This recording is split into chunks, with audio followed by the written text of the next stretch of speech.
4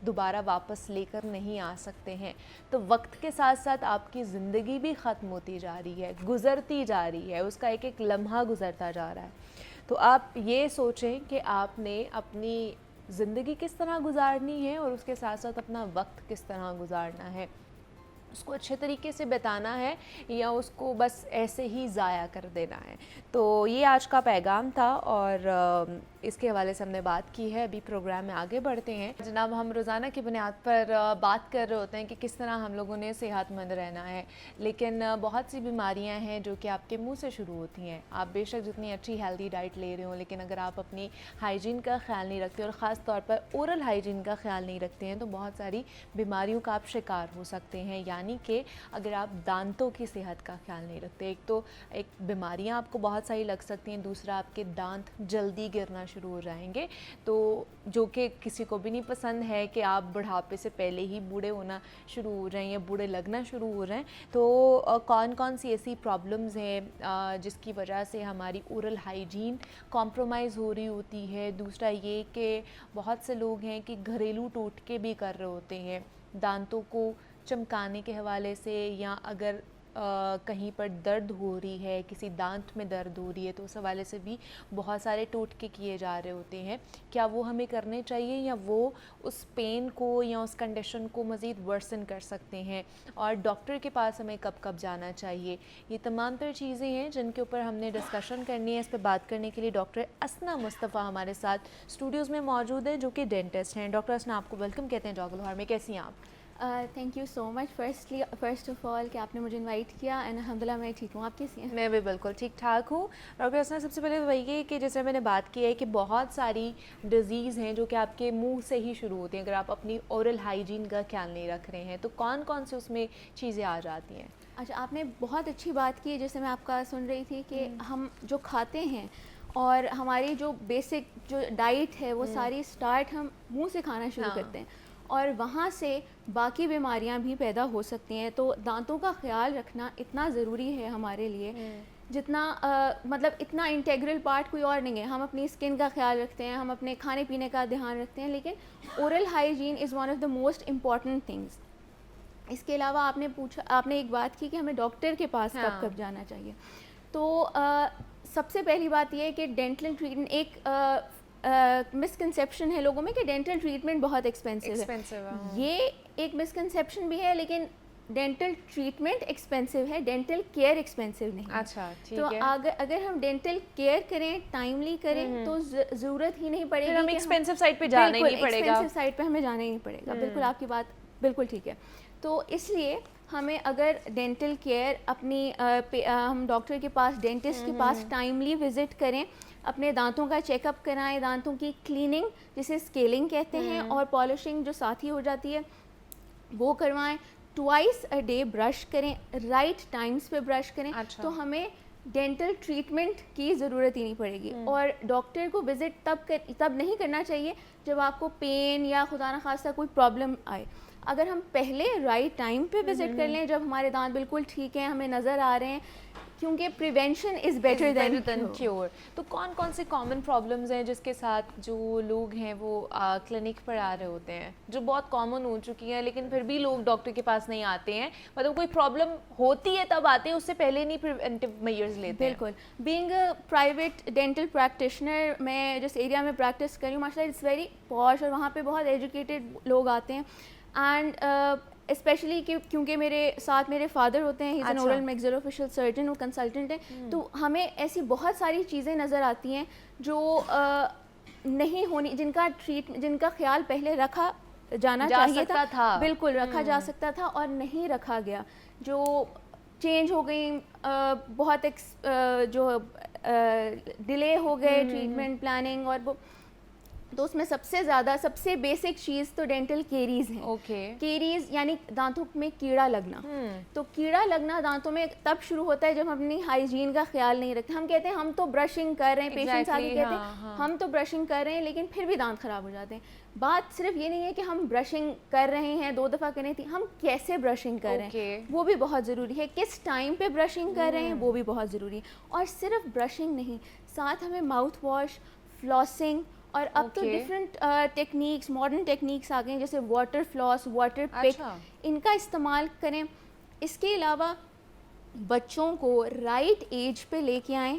بچوں کی ہیلتھ بہت ضروری ہے دانتوں کے حوالے سے, کیونکہ ان میں باقی بیکٹیریا اور اس کی جو زیادہ ہوتے ہیں. لیکن ہمارے یہاں پہ ہوتا ہے کہ اگر ہم زیادہ میٹھا کھائیں گے, شوگری آئٹمس کھائیں گے, تبھی ہمیں کیریز لگیں گے, کیویٹی کا شکار ہم ہوں گے.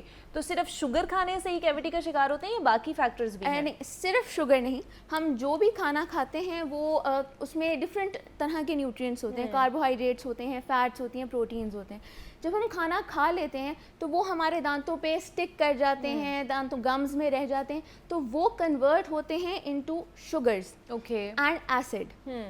جب وہ ایسڈ آپ کے دانتوں پہ رہے گا تو وہ کروڈ کر دیتا ہے, ایروڈ کر دیتا ہے دانتوں کی اسٹرانگسٹ سرفیس کو جو کہ انامل ہے, and it never comes back. وہ دوبارہ نہیں آتی, چاہے آپ کوئی بھی ٹریٹمنٹ کرا لیں, پھر وہاں سے ٹریٹمنٹ شروع ہو جاتے ہیں, پھر وہ ڈیپتھ ان کی بڑھتی ہے, کیویٹی پروسیس سٹارٹ ہو جاتے ہیں. صرف ڈینٹل کیریز نہیں, اس کے علاوہ ہم جب ڈیپ ہو جائیں, درد شروع ہو جائے, پھر ہمارے پاس پیشنٹس آتے ہیں کہ اب اس کو ٹھیک کر دیں. تو اگر وہ رائٹلی ٹائم پہ ہو جائے تو زیادہ بہتر ہے. اس کے علاوہ کچھ ہیبٹس ہیں ہماری جس میں ہم رات کو دانت پیستے ہیں. جیسے آج کل ہمارے انفارچونیٹلی اسٹریس بہت زیادہ کامن ہے, ہمارے ارد گرد ہم لوگوں میں دیکھتے ہیں کہ اسٹریس کا ریشیو بہت بڑھ گیا ہے. اس میں رات کو دانت پیسنا یا غصے میں دانت پیسنا, اس سے بھی دانتوں کی سرفیس ایروڈ ہو جاتی ہے. بچوں میں کچھ ہیبٹس ہیں جیسے تھم سکنگ یا منہ میں کوئی فیڈر لے کے سونا, یا اس سے بھی بہت ساری پرابلمس پیدا ہوتی ہیں. ان سب چیزوں کی اس حوالے سے بھی پیشنٹس, پھر یہ ہے کہ دانتوں کا آگے پیچھے ہونا, دانتوں کا ٹیڑھے ہونا یا دانتوں کا لیٹ باہر آنا جو پرماننٹ دانت ہیں, وہ پیشنٹس آتے ہیں. اس کے علاوہ کچھ ہیبٹس ہیں جو کہ نہیں ہونی چاہیے لیکن پھر بھی ہمارے معاشرے میں موجود ہیں, جو ہے پان چھالیہ کا استعمال, اور جس کی وجہ سے اورل کینسر ایک کنڈیشن ہے, اورل سب میوکس فائبروسس. میرے فادر کی ریسرچ بھی اسی پہ ہے, اور ہم نے ایسے بہت سارے پیشنٹس دیکھے, میں نے الحمدللہ ٹریٹ کیے ہیں ہاسپٹل سیٹنگ میں. ایسے پیشنٹس جو پان چھالیاں کھاتے ہیں, ان کا منہ کھلنا بند ہو جاتا ہے, کم ہوتا ہے, کم ہوتے ہوتے بند ہو جاتا ہے. وہ کنڈیشن جو لاک ہو جاتا ہے, جو لاک بھی کہتے ہیں. جو لاک زیادہ تر اس جوڑ کی وجہ سے ہوتا ہے, لیکن اس میں آپ کے بینڈز بن جاتے ہیں اتنے ہارڈ کہ جو کھلنا بند ہو جاتا ہے. And it has highest prevalence جو کنورٹ کرتی ہے خدا نخواستہ اورل کینسر میں. اس لیے ایسی چیزوں سے ہمیں اوائڈ کرنا چاہیے اس طرح کی. لیکن ہم نہیں کرتے ہیں نا. آپ دیکھیں ڈاکٹر اسنا کے سگریٹ کے پیک کے اوپر بھی وہ عجیب و غریب شکل بنی ہوئی ہوتی ہے, کینسر کی تصویر بنی, اور وہ کینسر کی تصویر بنی, اور اوپر لکھا بھی ہوا ہے کہ مضر صحت ہے, لیکن پھر بھی لوگ پی رہے ہوتے ہیں, اس کا انٹیک کر رہے ہوتے ہیں. یہ لیک آف اویئرنیس ہے جو ہمارے ملک میں انفارچونیٹلی بہت زیادہ ہے. لیکن پھر بھی ابھی بھی میں دیکھ رہی ہوں ایسے لوگ ہیں جو ہمارے پاس آتے ہیں, ایسے ایجڈ لوگ ہیں میرے پاس کلینک میں آتے ہیں, اور وہ کہتے ہیں کہ آپ دیکھیں ہمارے سارے دانت موجود ہیں. اور میں کہتی ہوں بالکل آپ صحیح کہہ رہے ہیں, آپ کے وزڈم جو عقل دار ہیں وہ بھی موجود ہے. وہ کہتے ہیں یہ اس لیے کیونکہ ہم نے خیال رکھا ہے, ہم نے غذا بہت اچھی کھائی ہے, برشنگ ٹائملی کی ہے. آپ نے جیسے بات کی پہلے انٹرو میں کہ ٹوٹکے ہم استعمال کرتے ہیں, ٹوٹکے کسی حد تک بالکل فائدہ مند ہوتے ہیں, لیکن بہت زیادہ میٹھے سوڈے کا استعمال یا پھٹکری لوگ لیتے ہیں, اس کا بہت زیادہ استعمال مضر ہو سکتا ہے. لیکن اگر آپ جیسے اس کو نارمل یوز کریں, ہفتے میں ایک دفعہ استعمال کر لیں, تو وہ بھی کوئی بھی چیز جو آپ کے دانتوں کو صاف کرتی ہے, ہیلدی رکھتی ہے, وہ آپ کے لیے آپ کو کرنی چاہیے. لیکن کیا یہ ہیلدی رکھتی ہیں جیسے میٹھے سوڈے کا استعمال کر رہے ہوتے ہیں, پھٹکری کا استعمال؟ ہفتے میں ایک دفعہ یا 2 ہفتے میں ایک دفعہ آپ کر سکتے ہیں. اس کے علاوہ جو سب سے ہیلپ فل ایک دیسی ٹوٹکا ہے جو ہم پیشنٹس کو کہتے ہیں, ماؤتھ واش اکثر لوگ افورڈ نہیں کر سکتے, تو نیم گرم پانی میں اگر نمک ڈال کے منہ میں رکھیں گے تو آپ کے گمز کی سویلنگ اور وہ خود ہی ٹھیک ہو جائے, کیونکہ وہ انفیکٹ ہو جائیں گے نا. بالکل, انفلیمیشن یا سویلنگ جو ہے اس کو وہ کم کر دیتا ہے. تو یہ تو سب سے ایزی, سب سے ریڈیلی اویلیبل ایک چیز ہے ہمارے پاس, جس کا استعمال ہمیں فریکوینٹلی, اس کا جو ہائی بلڈ پریشر کے پیشنٹس ہیں ان کو ذرا نمک تھوڑا کم استعمال کرنا چاہیے.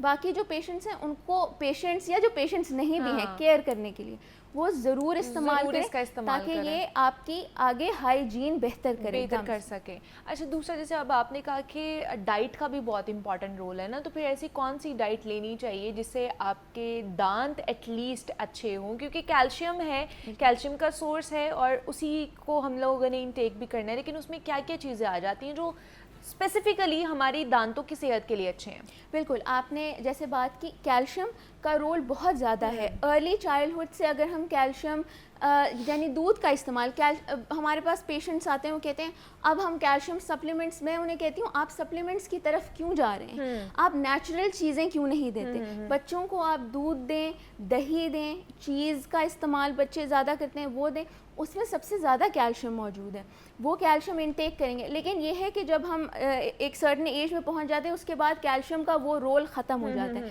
پھر یہ ہم فلورائڈ ٹوتھ پیسٹ ہیں ان کا استعمال کریں.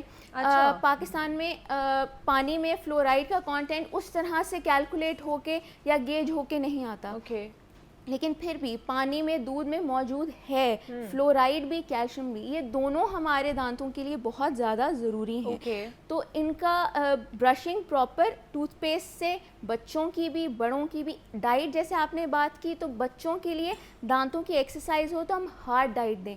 بچوں کو جیسے ہم کاٹ کے چھوٹے چھوٹے ایپل کے پیسز یا کیوکمبر کے پیسز دے دیتے, نہیں, ان کو بائٹ کرائیں تاکہ وہ بائٹ کریں, اس سے دانت نہیں ٹوٹیں گے. لوگ کہتے ہیں دانت کمزور ہو جائیں گے, دانت کمزور نہیں ہوتے, دانت مضبوط ہوتے ہیں. جب آپ کے دانتوں کے جو مسکولیچر ہے جب اس کو ایکزرٹ کرنا پڑے گا تبھی. مطلب پہلے کے زمانے میں اسی لیے لوگوں کے گنے وہ لوگ کھایا کرتے تھے, سٹے کھایا کرتے تھے, اس طرح کی چیزیں, کچی وہ سبزیاں کھایا کرتے تھے. بالکل, اور ہمارے یہاں پہ ہم تھوڑی سی بائٹ لے لیں اور ہمارے دانت میں درد شروع ہو جاتا ہے. بالکل, اس کو روکنے کا بھی طریقہ یہ کہ ہم ڈائٹ دیکھیں, ڈائٹ آپ ہر ڈائٹ لیں, ہر کھانا کھائیں, لیکن دانتوں کو صاف رکھیں. میٹ بھی لیتے ہیں, لوگ کہتے ہیں میٹ دانتوں میں پھنس جاتے ہیں. دانتوں میں نیچرل اسپیسز ہوتی ہیں, ان میں کھانا پھنسنا از ویری مچ کامن. کھانا پھنس سکتا ہے, کوئی مسئلہ نہیں, لیکن کھانے کو جو پھنسے اس کو نکال دیں, کیونکہ اگر وہ وہاں رہے گا تو گم ڈیزیزز, جس کو ہم پیریوڈونٹل پرابلمز بھی کہتے ہیں, تھوڑا سا ٹیکنیکل ٹرم ہے,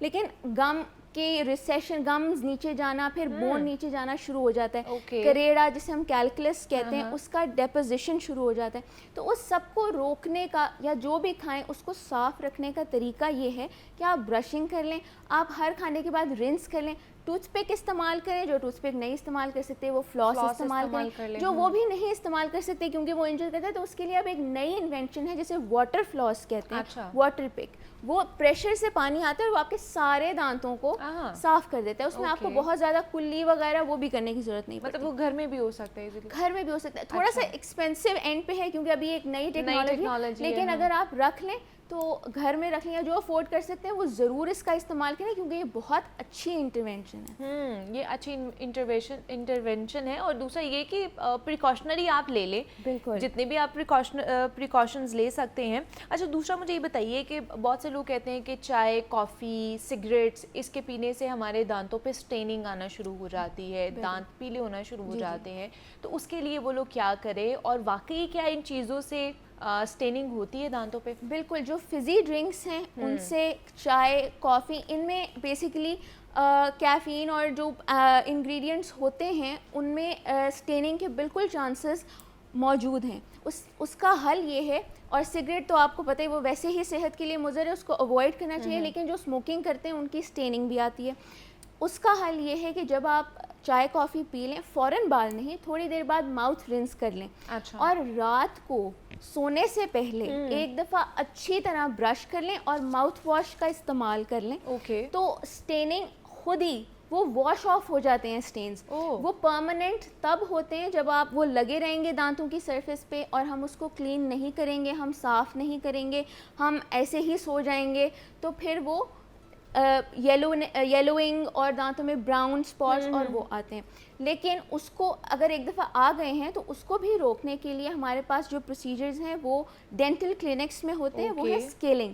اسکیلنگ ہے مشین سے دانتوں کی صفائی, اس کے بعد پالشنگ تاکہ دانتوں کی سرفیس اسموتھ اور گلسننگ ہو جائے. تو اسکیلنگ کرانا 1 سال میں ہر بندے کے لیے مینڈیٹری ہے. باقی جو جن کو بہت زیادہ جو جیسے اسموکنگ کرتے ہیں یا چائے کافی کا بہت انٹیک ہے, کرتے ہیں, بہت کرونک ڈرنک کرتے ہیں, تو وہ لوگ سال میں ایک دفعہ یا 6 مہینے میں ایک دفعہ چیک اپ کرا لیں. اچھا. اسکیلنگ اتنی ایکسپینسو نہیں ہے جتنی بعد میں دانتوں کا نکالنا, دانتوں کی وہ ریسٹوریشن اور وہ سب ایکسپینسو. تو اگر ہم یہ کیئر والے یا لائف اسٹائل ماڈیفائی کر لیں کہ ہم برشنگ کریں گے صبح بھی, رات کو سونے سے پہلے, اور منچنگ نہیں کریں گے جیسے آج کل ہم لیٹ سوتے ہیں, سوشل میڈیا یوز کرتے رہتے ہیں, یا ویسے ہی ہماری ہیبٹس اس طرح کی لائف اسٹائل چینج ہو گیا کہ رات دیر تک جاگنا ہے اور منچنگ کرنی ہے, تو پھر جب ہم ویسے ہی سو جائیں گے تو پھر تو کوئی فائدہ نہیں, ہمارے دانت خراب ہی ہوں گے. اچھا, یہ جو اب پالشنگ آپ کہہ رہی ہے, بہت سے لوگ کہتے ہیں کہ ہم ایون دو کہ جب اسکیلنگ بھی کراتے ہیں تو ہماری سینسٹیوٹی بڑھ جاتی ہے, اور پالشنگ اٹ سیلف ایک ایسڈ ہے جو آپ کے دانتوں کی سرفیس کو لائٹن اپ کر رہا ہے, تو وہ اس کی وجہ سے بھی سینسٹیوٹی ہو جاتی ہے, تو پھر کیا کریں اگر ہو جاتی ہے؟ بالکل, یہ آپ جو بات کریں یہ بہت کامن متھ ہے. اسکیلنگ سے سینسٹیوٹی یا اسکیلنگ سے دانت کمزور نہیں ہوتے. فار دا ٹائم بینگ جب ہم دانتوں کے سرفیس کے اراؤنڈ سے اور گمز میں جو کریڑا اور جو وہاں پہ ڈپازٹس ہوتے ہیں ان کو جب نکالتے ہیں تو وہ فار دا ٹائم بینگ ہفتے تک, میکسیمم ہفتہ تک تھوڑے سے دانت سینسیٹیو رہتے ہیں. وہ میں پیشنٹس کو, اپنے پیشنٹس کو تو بتا دیتی ہوں کہ آپ کو اتنا ٹائم بہت ٹھنڈا اور بہت گرم ذرا اوائڈ کریں, کیونکہ ابھی آپ کے گمز نے ریپیئر ہونا ہے.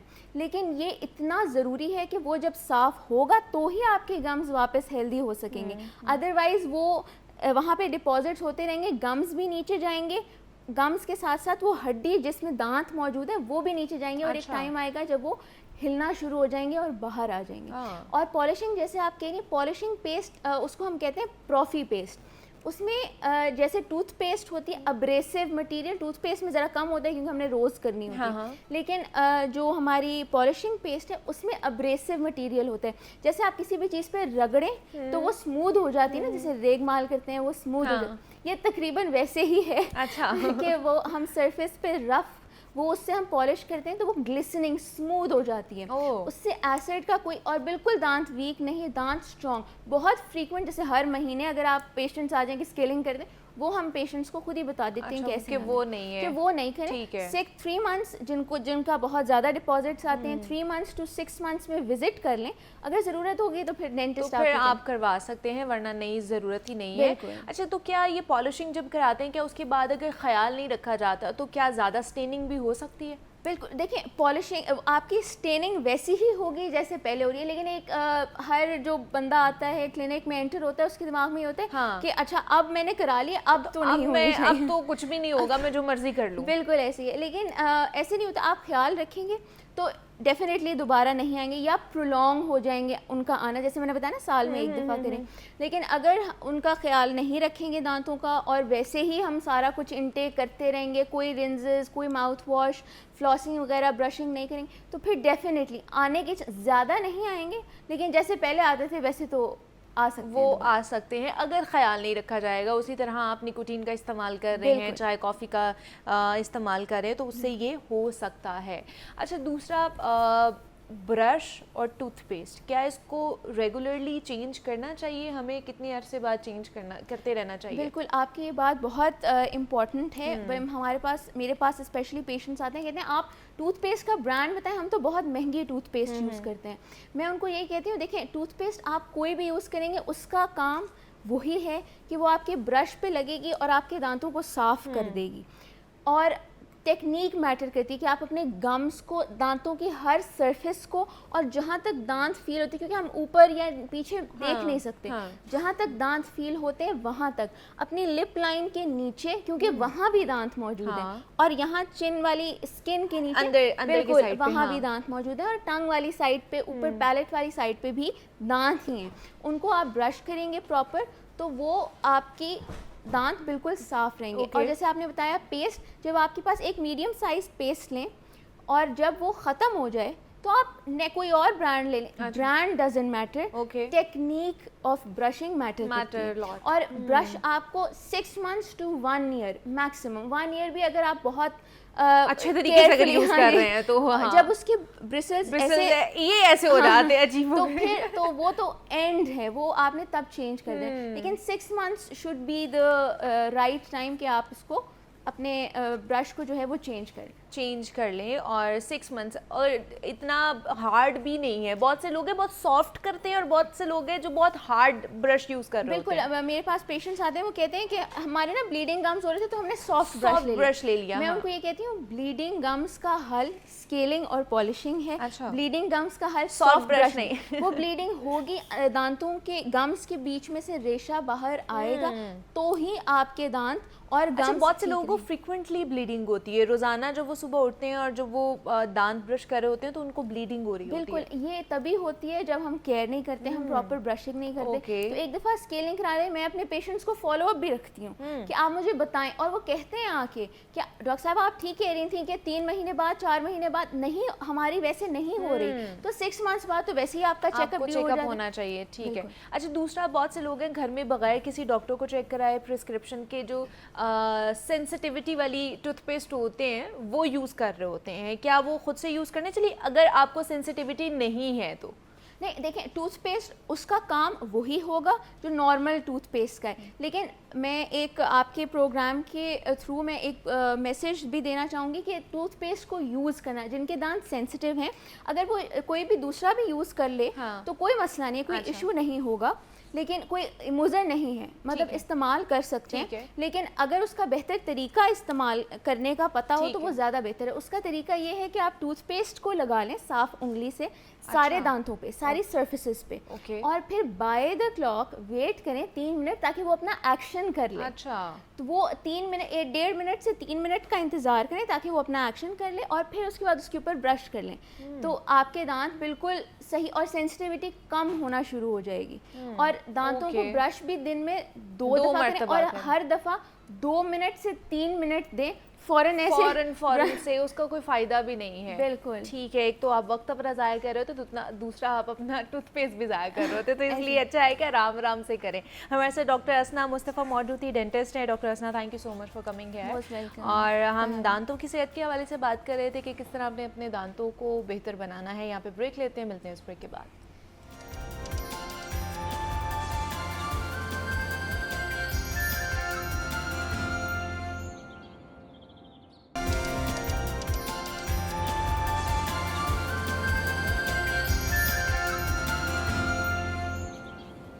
Welcome back to Jaago Lahore. اور جناب آپ کچھ بات کر لیتے ہیں ہڑتال کے حوالے سے, کیونکہ اسٹرائک کال کی گئی. کل بھی ہم نے دیکھا کہ بہت سے لوگ, خاص طور پر جو LPG کے حوالے سے لوگ تھے جن کی دکانوں کو بین کیا گیا ہے, ان لوگوں نے اسٹرائک کال کی, ان لوگوں نے احتجاج بھی کیا کل پریس کلب کے باہر.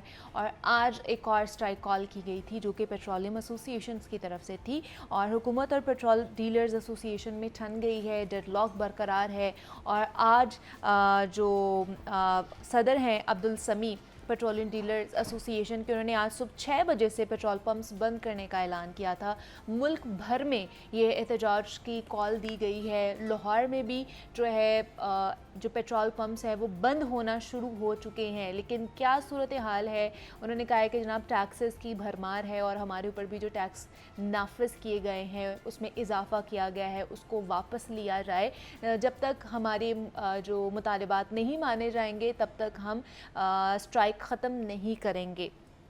تو اس کا کیا حل نکل سکتا ہے, لاس کس کو ہو رہا ہے, اور اس پر بات کر لیتے ہیں. عبدالقادر مدنی ہمارے ساتھ موجود ہیں اسٹوڈیوز میں, نمائندہ لاہور نیوز. عبدالقادر, آپ کو ویلکم کہتے ہیں جاگو لاہور میں. کیسے ہیں آپ؟ الحمدللہ فائن, تھینک یو. باہر کی کیا صورتحال ہے مدنی صاحب؟ پیٹرول پمپ کھلے ہوئے ہیں, پیٹرول مل رہا ہے لوگوں کو, یا بند کر دیے گئے ہیں صبح 6 بجے سے؟ کیونکہ عبدالسمی جو صدر ہیں انہوں نے تو کہا ہے کہ صبح 6 بجے سے پیٹرول پمپ بند کر دیں.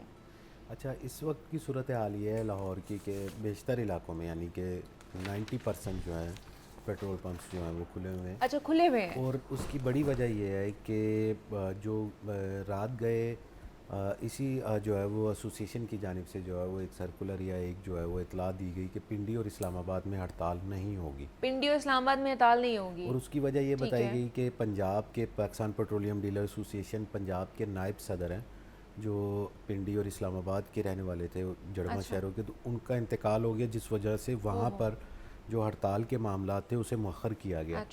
اب وہ یہ اطلاعات اس طرح کی تھیں کہ پیٹرول پمپ مالکان جو ہیں وہ اس میں کنفیوژن کا شکار ہوئے اور پیٹرول پمپ جو ہیں وہ اس طرح بند نہیں ہو سکے جس طرح کے جو ہے وہ ایسوسیشن توقع کر رہی تھی. اس وقت جو باہر کی صورتحال پر بات کی جائے کہ پیٹرول جو ہے وہ شہریوں کو مل رہا ہے، کیونکہ رات کو جیسے ہی مذاکرات جو ہے وہ حکومت کے ساتھ ڈیڈ لاک برقرار رہا اور چیئرمین عبدالسمیع خان کی جانب سے یہ آگاہ کر دیا اور واضح کر دیا کہ ملک بھر کے تمام پیٹرول پمپس جو ہیں وہ بند ہوں گے اور صبح 6 بجے سے یہ جو ہڑتال ہے اس کا جو ہے وہ شروع کر دی جائے گی اور غیر معینہ مدت کے لیے. وہ یہ بھی کہا گیا تھا کہ یہ 1 دن کی ہوگی، 2 دن کی ہوگی، اب اسے کچھ نہیں پتہ.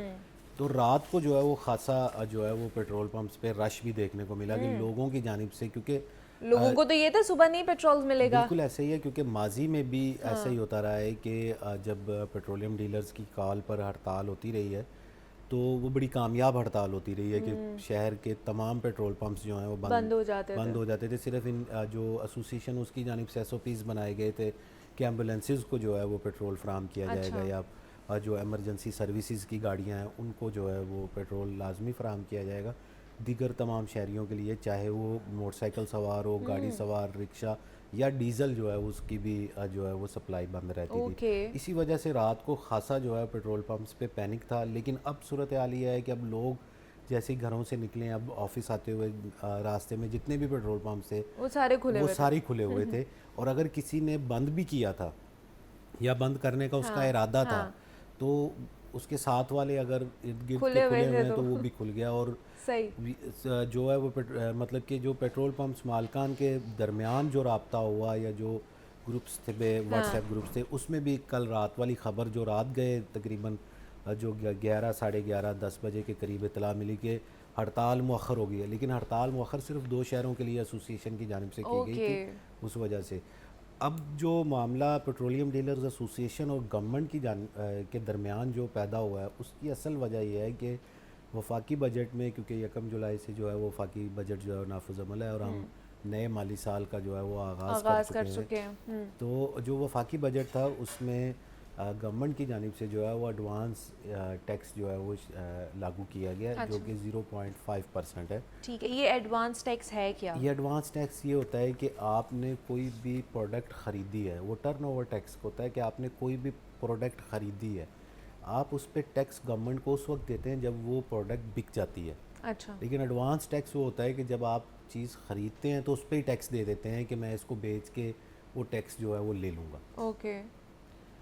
اب طرح طرح کے ٹیکسیز ہیں، چاہے اس کو ایڈوانس ٹیکس کہہ دیں، اس کو ٹرن اوور ٹیکس کہہ دیں، اس کو اضافی ٹیکس کہہ دیں، یا اس کو اب بجلی کا بل دیکھیں گے تو اس میں تو ٹیکسوں کی جو نام ہے وہ اتنے عجیب و غریب ہے کہ سمجھ نہیں آتے کون کون سے ٹیکس ہیں. مطلب کہ ایک ہے کہ فردر ٹیکس، اچھا، ادر ٹیکس. اب فردر اور ادر میں میرے خیال میں صرف جو ہے نام چینج ہے، بس صرف جو ہے جملوں کا فرق ہے.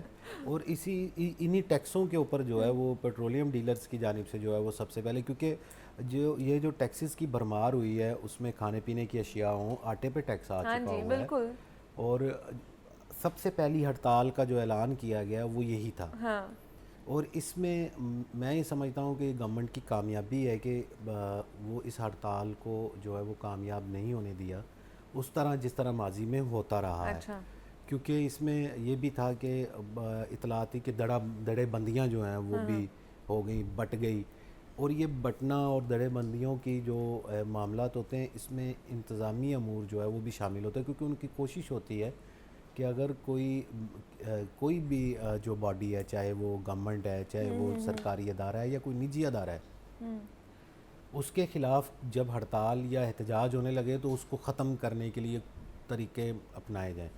تو اس میں یہ ہوا کہ وہ ایک تو کل رات والا جو ایک عہدیدار جو ہے وہ فوت ہو گیا، کیونکہ نائب صدر پنجاب کا تھا، تو اس کی وجہ سے تھوڑا سا ہو گیا. اسلام آباد اور پنڈی کی جب یہ ایسوسیشن کی جانب سے اپنے پیٹرول پمپس مالکان کو کہا کہ ہڑتال مؤخر ہو گئی ہے ان 2 شہروں میں اس وجہ سے، تو اس کو پھر وہ جو ہے وہ چلتے چلتے جو ہے وہ سب جگہ پہنچ گئی، ہڑتال مؤخر ہو گئی، یہاں تک ہی رہ گئی. یہ نہیں تھا. لیکن پنجاب کے بیشتر شہر جو ہیں وہاں پہ تو پیٹرول پمپ کے اوپر جو ہے مکمل طور پہ ہڑتال نہیں ہو سکی. کراچی میں البتہ جو ہے وہ ہڑتال جو ہے وہ بھی ہے. لیکن بوجھ کیا ڈالیں گے. پہلے کبھی ایسا ہوا ہے کہ انہوں نے ٹیکسز لگائے ہوں اور اس طرح ہڑتال کال کی گئی ہو اور جو ہے حکومت نے ان کے مطالبات مان لیے ہوں؟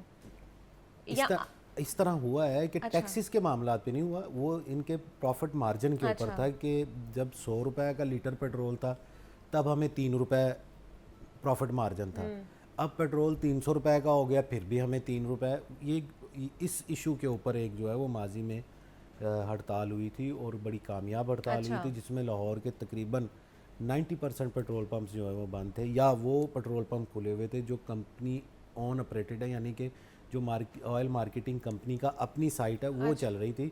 باقی جو پرائیویٹ تھے وہ سب جو ہے وہ بند تھے, یا جو ڈیلرز چلا رہے تھے. اس پہ جو ہے وہ ان کی سنوائی بھی ہوئی تھی, دونوں گورنمنٹ میں کیا, پی ٹی آئی کی گورنمنٹ میں بھی ہڑتال ہوئی تھی, اور جب پچھلی پی ڈی ایم کی گورنمنٹ تھی تب بھی ہڑتال کی کال دی گئی تھی, لیکن حکومت نے ان کے مطالبات مان لیے تھے. لیکن اس بار اب کی کیا صورتحال لگتی ہے آپ کو؟ اب کی صورتحال یہ ہے کہ حکومت کہہ رہی ہے کہ آپ کو ٹیکس دینا پڑے گا, چاہے جو مرضی آپ ہڑتال کال بھی کر دیں. بے شک ہر بندے کو یہ کہا جا رہا ہے, ہر وہ شخص جس کو ٹیکس افیکٹ کر رہا ہے اسے یہ کہا جا رہا ہے کہ آپ کو یہ ٹیکس دینا پڑے گا, چاہے وہ دودھ کو, چاہے وہ مرچ مسالہ جات ہوں, چاہے وہ آٹا ہو, چینی ہو, کچھ بھی ہو, گھر پہ کوئی بھی آپ چیز لے کر آ رہے ہیں, گروسری لے کر آ رہے ہیں, وہ ٹیکس آپ کو دینا پڑے گا, ہر صورت دینا پڑے گا, چاہے آپ خوشی سے دیں, چاہے آپ رو کے دیں, چاہے آپ جو ہے وہ کہتے ہیں نا کہ پٹ کے دیں, کرلا کے دیں, بس آپ نے دینا ضرور ہے ٹیکس, جو مرضی ہو جائے. اس کے سوا کوئی چارہ نہیں ہے کہ ٹیکس آپ کو دینا پڑے گا, اور حکومت کے اپنے اخراجات جو ہیں وہ کم نہیں ہوں گے, وہ کسی صورت بھی کم نہیں ہوں گے. نئے گھر جو ہیں وہ بنتے رہیں گے, نئی گاڑیاں جو ہیں وہ آتی رہیں گی, اور ٹی اے ڈی ایس جو ہیں وہ اسی طرح ملتے رہیں گے. ایک افسر شاہی کا قافلہ جو ایک افسر نکلے گا اس کے آگے پیچھے بچوں کے معاملات جو ہیں وہ چلتے رہیں گے.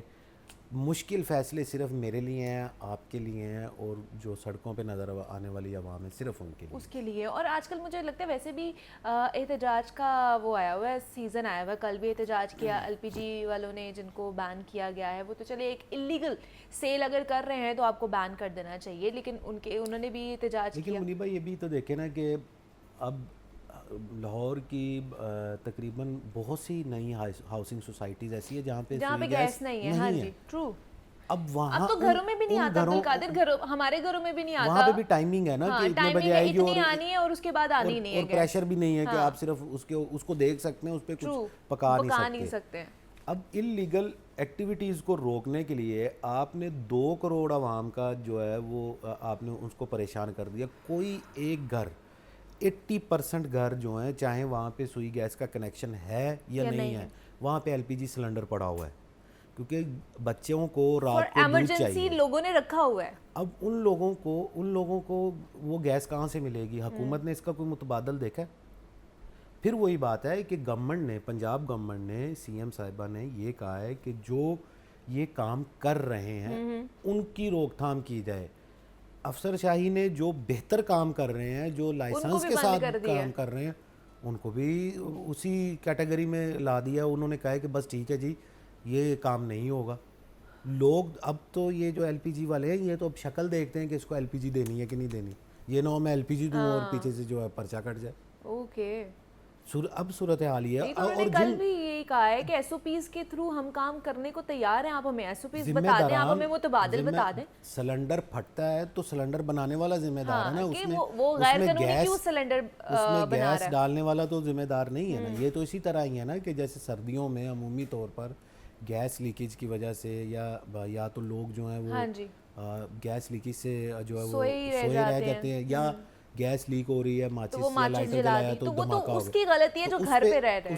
اس پہ اب سوئی ناردرن گیس کو بلیم کریں گے ہم تو اس پائپ لائن, اس کنیکشن کو بلیم کر رہے ہیں نا جو جہاں سے لیکیج ہو رہی ہے. اب جہاں پہ پرابلم ہے اس پرابلم کو سولو نہیں کرنا, اس پرابلم کو حل نہیں کرنا, ایک نئی پرابلم جو ہے نا اسے کریٹ کر دینا. عوام جو ہے وہ ان چکروں میں پڑ گئی ہے. لوگ باقاعدہ طور پہ پوچھتے ہیں کہ بھائی جان یہ LPG والوں کا معاملہ کیا ہوگا, میرا تو سلنڈر ختم ہوا ہوا ہے, بڑی مشکل سے جو ہے وہ منتر لے کر کے جو ہے ان سے لیا ہے, اور وہ احتجاج پہ ہیں. 80% دکانیں بند ہیں. 80% دکانیں بند ہونے کا مطلب ہے, اور ان کا بھی حل نہیں ہوا کل معاملہ, وعدے ہیں.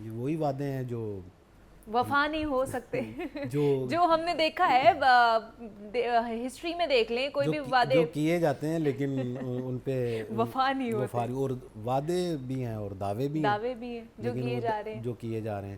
اب دیکھیں ایل پی جی پہ ہماری جو چھوٹی ٹرانسپورٹ ہے اچھا جس میں رکشے آ جاتے ہیں، ہاں جس میں یہ مختلف گاڑیاں آ جاتی ہیں وہ بھی ایل پی جی پہ ہی اب آج کل چل رہی ہیں کیونکہ سی این جی کٹس والے جو ہے وہ ایل پی جی پہ جو ہے منتقل ہو چکے ہیں. ایل پی جی ان کو مل نہیں رہی. پیٹرول والے جو ہیں وہ ہڑتال کر رہے ہیں، وہ اپنا ایک رونا رو رہے ہیں.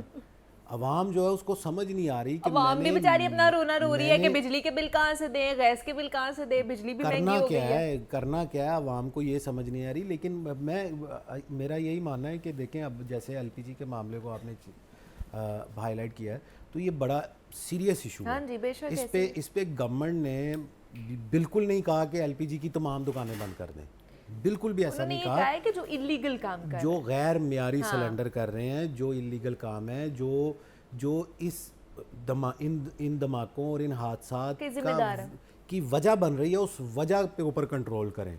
اب اس وجہ پہ کنٹرول نہیں کرنا. اب ہونا کیا ہے کہ وہ کہا یہ جا رہا ہے کہ اسسٹنٹ کمشنر صاحب جو ہیں وہ نکلتے ہیں، وہ جتنی ایل پی جی کی دکانیں نظر آتی ہیں بند کر دیں، پکڑ لیں، بند کر لیں، پکڑ لیں. اور جہاں پہ غیر معیاری سلنڈرز بن رہے ہیں وہ ابھی بھی کھلے ہوئے ہیں، ان کے خلاف کوئی کریک ڈاؤن نہیں کیا. اچھا مجھے یہ نہیں سمجھ آتی گیس تو آ نہیں رہی تو یہ افسر شاہی کے گھروں میں ایل پی جی کہاں سے پہنچ رہی ہے؟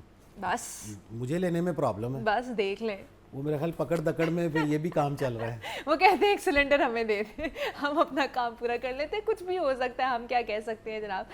ہم بات کر رہے تھے پیٹرول کے حوالے سے کہ جو انہوں نے اسٹرائک کال کی ہے کہاں تک پہنچی ہے، لیکن اللہ نے ہمارے اوپر فضل اور کرم کر دیا ہے لاہور کے اوپر کہ یہاں پر جو 90% پیٹرول پمپس ہیں وہ کھلے ہوئے ہیں تو آپ کو آسانی سے پیٹرول مل سکتا ہے. لیکن کل اور پرسوں کا کوئی ہمیں پتہ نہیں ہے کہ کال دوبارہ سے دے دی جائے. تو ہم نے اس پہ بات کی ہے، ایل پی جی کے حوالے سے بات کی ہے کہ ان کے کیا مسائل تھے. عبد القادر مدنی ہمارے ساتھ موجود تھے. مدنی صاحب بہت شکریہ آپ کے وقت کا کہ آپ یہاں پر آئے. یہاں پہ بریک لیتے ہیں، ملتے ہیں بریک کے بعد.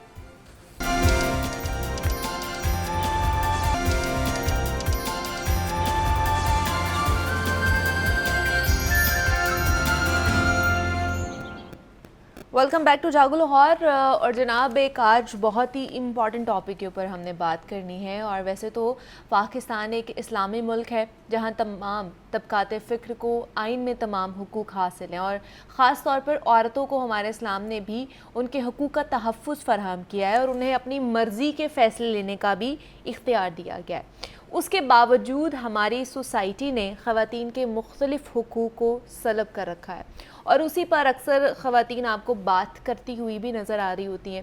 حال ہی میں ایک نجی چینل کے ڈیجیٹل پلیٹ فارم پر ہونے والے تنازع کے بعد پھر سے مختلف پلیٹ فارمز پر یہ بات ہو رہی ہے کہ کیا جدید دور میں بھی خواتین کو ان کے حقوق نہیں دیے جا رہے.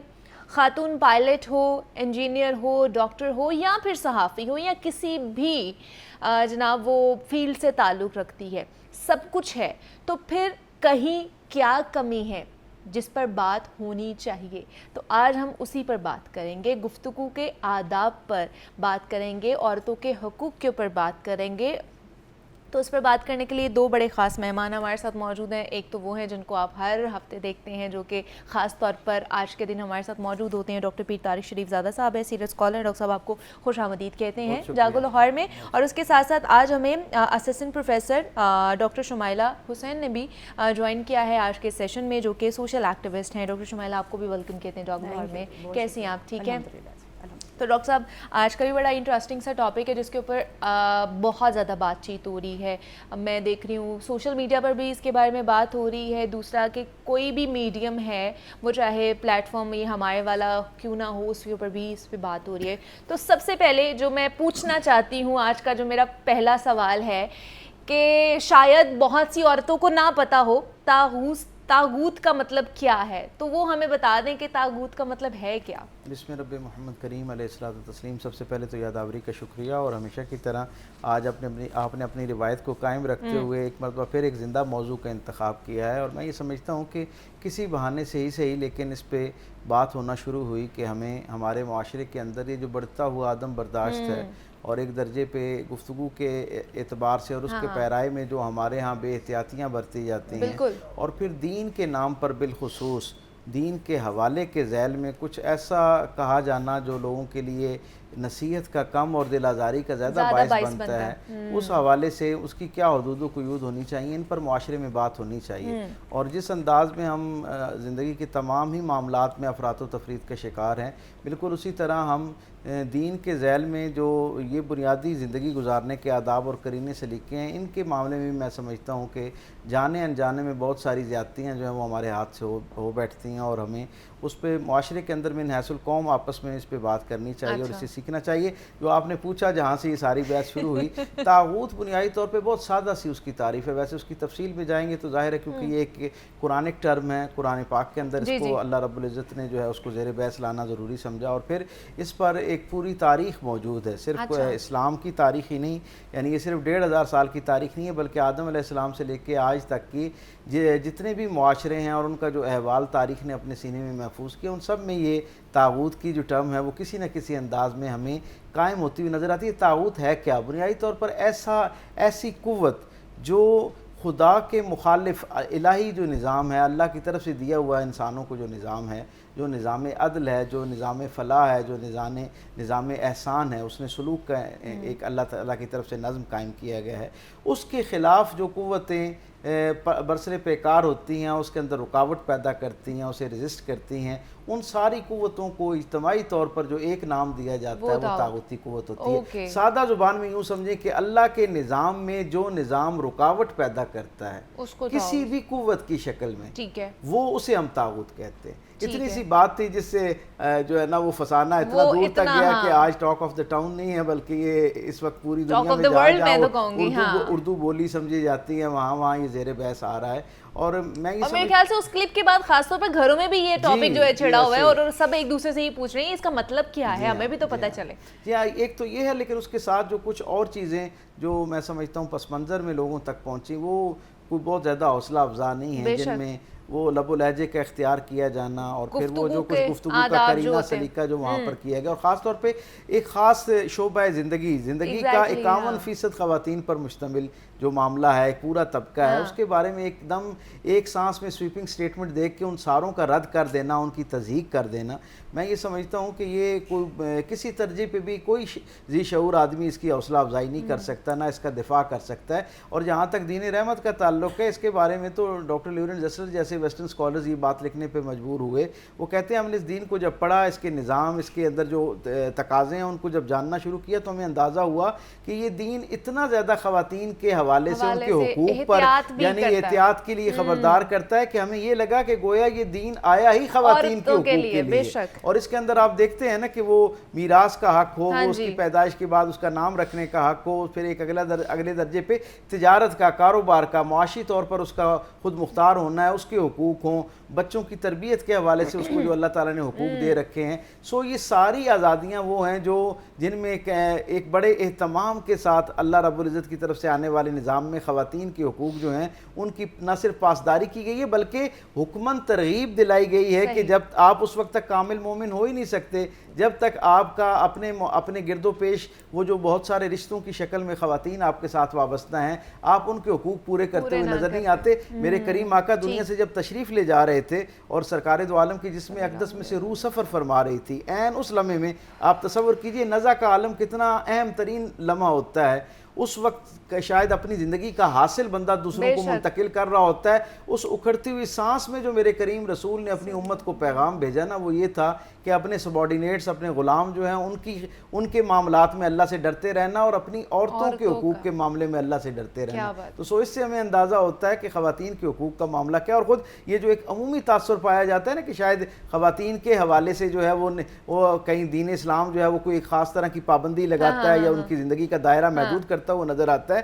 میں یہ سمجھتا ہوں کہ جتنا دین رحمت نے خواتین کو انڈورس کیا ہے، ان کی آزادی کو، ان کی خود مختاری کو، آپ دیکھیں نا کہ سرکار دو عالم صلی اللہ علیہ وسلم اس زمانے میں اس سے زیادہ تنگ نظر معاشرہ تو کوئی نہیں ہو سکتا نا، جہاں پیدا ہونے والی بیٹیوں کو درگور زندہ درگور کر دیا جاتا ہے. لیکن اسی تاریخ کے اندر ہمیں سرکار دو عالم کی زندگی میں محسنہ اسلام سیدہ خدیجہ الکبریٰ کی مثال بھی ملتی ہے، جو اس وقت کی پہلی جو وومن چیمبر آف کامرس کی صدر نظر آتی ہیں ہمیں، اور اس زمانے کی ساری خواتین کو نہ صرف یہ کہ تجارت کے حوالے سے رہنمائی عطا کرتی ہیں، بلکہ ان کے حقوق کا تحفظ کرنے کے لیے ایک کونسل تشکیل دیتی ہیں، اور پھر اس کونسل کی ذمہ داری جو ہے وہ ان کے ذمہ لگائی جاتی ہے، اور وہ جو خواتین ہیں ان کے ساتھ کہیں کسی جگہ پہ کہیں جینڈر ڈسکریمنیشن ہوتی ہے، کہیں استحصال ہوتا ہے، تو اس پر ان کو باقاعدہ یعنی ان کے حقوق کا تحفظ کرتی ہوئی نظر آتی ہیں، اور سرکار دو عالم اس کو انڈورس کرتے ہوئے حضور کی مکمل تائید آپ کو حاصل ہوتی ہے.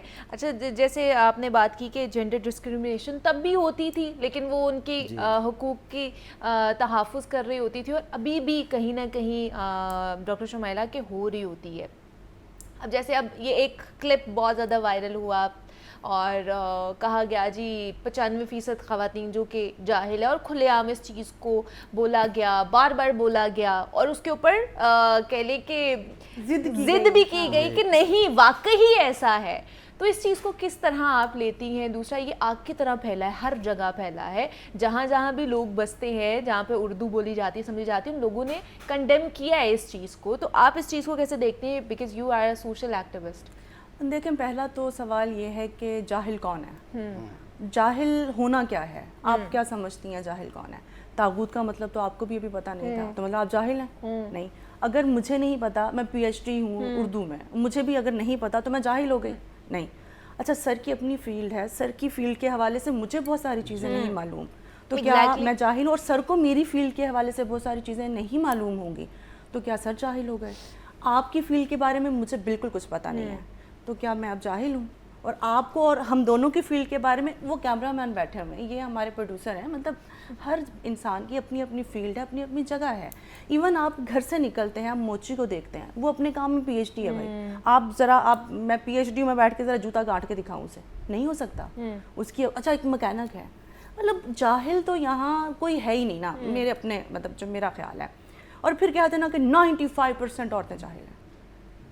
پہلی تو یہ جو میں نے ریسرچ کی، ان کا ایک دعویٰ تھا، ریسرچ کہاں کی، کیسے کی، اس کا میتھڈ کیا تھا، بھی تو بتائیں. اور اس کا طریقہ کار کیا تھا، کس پلیٹ فارم سے کی، کس عمر کی عورتوں کو آپ نے جو ہے وہ مختص کیا تھا، کتنی تعداد عورتوں کی آپ نے جو ہے وہ لیز میں. اچھا وہ پڑھی لکھی عورتیں تھیں، وہ محنت کش عورتیں تھیں، وہ مطلب ینگ یونیورسٹیز کی بچیاں تھیں، وہ جاب کرتی ہوئی عورتیں تھیں، کون تھی؟ آپ نے کہاں یہ مطلب ریسرچ کی بیٹھ کے؟ پھر کہتے ہیں میں نے ریسرچ کی 95% عورتیں جاہل ہیں. اوکے ٹھیک ہے بھائی، آپ نے کہہ دیا میں بھی جاہل ہوں، مسئلہ ہی نہیں ہے، میں مان لیتی ہوں. اچھا ہم ہو گئے جاہل، ٹھیک ہے، ہم سارے کے سارے جاہل ہو گئے، وہ بیٹھی نہیں ہے وہ جاہل ہے، آپ جاہل ہیں، مطلب ہم سارے کے سارے جاہل ہیں. تو اس میں جب وہ 95% کہتے ہیں، وہ جو 5% عورتیں انہوں نے معاف کی ہیں، میں تو ان کے بارے میں سوچتی ہوں، اس میں یقیناً انہوں نے اپنے آس پاس کی چند عورتیں چھوڑ دی ہوں گی، کیونکہ گھر بھی تو جانا ہے نا، روٹی بھی تو کھانی ہے.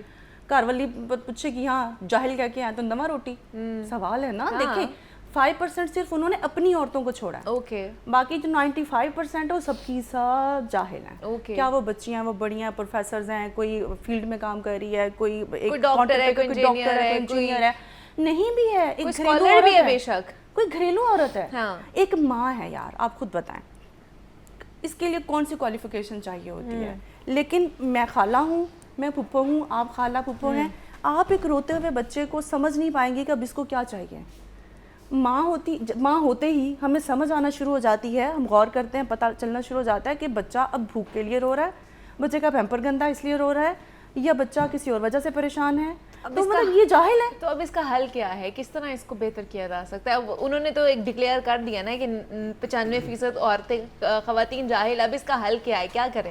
وہ بچی جو تھی وہاں پہ جو بحث و تکرار وہاں پہ چلی، وہ تو ایک معافی کی طلبگار تھی، معافی مانگ رہی تھی. کیا معافی مانگ لیں، آپ سوری کر لیں تو بات ختم ہو جائے گی؟ دیکھیں وہ اسی وقت معاملہ، سر نے بھی کہا کہ گفتگو کے کچھ آداب ہوتے ہیں. دیکھیں اگر آپ اچھے کمیونیکیٹر نہیں ہیں تو پھر آپ ایک موٹیویشنل اسپیکر ہونے کا دعویٰ بند کر دیں، پہلی بات. ٹھیک ہے. دیکھیں جب وہ فتوے لگاتے، میرا یہ انداز نہیں ہے، لیکن اس بات پہ مجھے بڑی تکلیف تھی تو میں اسی انداز میں بات کرنا چاہوں گی کہ